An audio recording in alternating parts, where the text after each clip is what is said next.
എന്റെ രാമുണ്ടെ കല്യാണം കഴിഞ്ഞ് ഇന്ന് 3 വർഷം കംപ്ലീറ്റ് ആവാണ്. സമയമൊക്കെ എങ്ങോട്ടാണ് ഇത്ര സ്പീഡായിട്ട് പോകുന്നത്. കല്യാണം കഴിഞ്ഞ് പയ്യന്നൂർക്ക് പാക്ക് ചെയ്യാൻ വീട്ടുകാരെ ധൃതി പിടിക്കുമ്പോൾ 2 മാസം കഷ്ടപ്പെട്ട് പ്രാക്ടീസ് ചെയ്ത വെഡിങ് ഡാൻസ് കളിച്ചിട്ടേ പോകൂന്ന് പറഞ്ഞ് വാശി പിടിച്ച് ഡാൻസ് ചെയ്തതെല്ലാം ദാ ഇന്നലെ കഴിഞ്ഞ പോലെ ഉണ്ട്. ഞാനിങ്ങനെ ആലോചിക്കുമായിരുന്നെ എന്തൊക്കെ ചേഞ്ചസാ ഈ 3 വർഷം കൊണ്ട് വന്നേന്ന്. സത്യം പറഞ്ഞ ചേഞ്ചസിന്റെ ഒരു ഘോഷയാത്ര മാത്രമേ ഉള്ളൂ. കോളേജ് ടൈമിൽ എന്നെ റിജക്ട് ചെയ്ത ചെക്കൻ എന്നെ കല്യാണം കഴിക്കാൻ തീരുമാനിച്ച ചേഞ്ച് മുതൽ ഇന്ന് എന്റെ ഡ്രീംസ് എന്നെ പോലെ തന്നെ അല്ലെങ്കിൽ എന്നേക്കാൾ കൂടുതൽ ഇമ്പോർട്ടൻസ് കൊടുത്ത് സ്വന്തം ഡ്രീംസ് എന്ന പോലെ ഒരുമിച്ച് അച്ചീവ് ചെയ്യുന്ന ചേഞ്ച് വരെയായിട്ട് എത്തി നിൽക്കുകയാണ്. ഇത് കേൾക്കുമ്പോൾ അവൻ കുറച്ച് പൊങ്ങി പോയെങ്കിലും it's an appreciation post for my Ramoottan who has been with me through all my ups and downs. ഞാൻ ഇടയ്ക്ക് ആലോചിക്കാറുണ്ട് ഇവരില്ലായിരുന്നെങ്കിൽ ഞാൻ എന്ത് തേങ്ങ ചെയ്തേനെന്ന്. ഞാനത് ചോദിക്കുമ്പോൾ എന്റെ റിപ്ലൈ ഞാൻ ഇല്ലായിരുന്നെങ്കിൽ കുറച്ചും കൂടെ അടിപൊളിയായനെന്നാണ്. കാര്യം സത്യമാണെങ്കിലും പക്ഷെ എനിക്കത് തോന്നാറില്ല കേട്ടോ. കാരണം ഞാൻ എന്തെങ്കിലും ചെയ്തിട്ടുണ്ടെങ്കിൽ അതിന്റെ ഒരു ഒറ്റ ഉത്തരവാദി ഇവരാണ്, ഇവ മാത്രമാണ്. അതുകൊണ്ട് ഈ 3 വർഷം തിരിഞ്ഞു നോക്കുമ്പോൾ എനിക്കൊരു കാര്യം മനസ്സിലായി.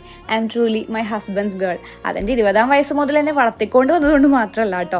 ലൈഫിലെല്ലാ ഹാപ്പിനെസ്സും വേഴ്സ് മൊമെന്റ്സും ഒരുമിച്ച് ഗോ ത്രൂ ചെയ്യാൻ പറ്റുന്നതിന്റെ മാക്സിമം ചെയ്തുകൊണ്ടാകാം. 2 വ്യത്യസ്ത ഇഷ്ടങ്ങളുള്ള മനുഷ്യന്മാരാണ് ഞങ്ങൾ. എനിക്ക് ഇഷ്ടമുള്ളതൊന്നും അവന് ഇഷ്ടമല്ല, അവന് ഇഷ്ടമുള്ളതൊന്നും എനിക്കും ഇഷ്ടമല്ല. ആൻഡ് ഞങ്ങളുടെ ഒരു കോമൺ ഫാക്ടർ എന്ന് പറയുന്നത് ഞങ്ങൾക്ക് 2 ആൾക്കും അതൊരു പ്രോബ്ലം അല്ല എന്നുള്ള ഒരു കാര്യം മാത്രമാണ്. ഇനി എത്ര സ്നേഹിച്ചാലും തല്ലി പിടിച്ചാലും ഈ ചെക്കൻ എന്റെ തലേന്ന് പോകുന്നു തോന്നണില്ല. അല്ല, പോവേം വേണ്ട. അതുകൊണ്ട് എന്റെ തലയിലായി ഈ ചെക്കന് happy anniversary wishes and thank you for always been there for me രാമൂട്ട.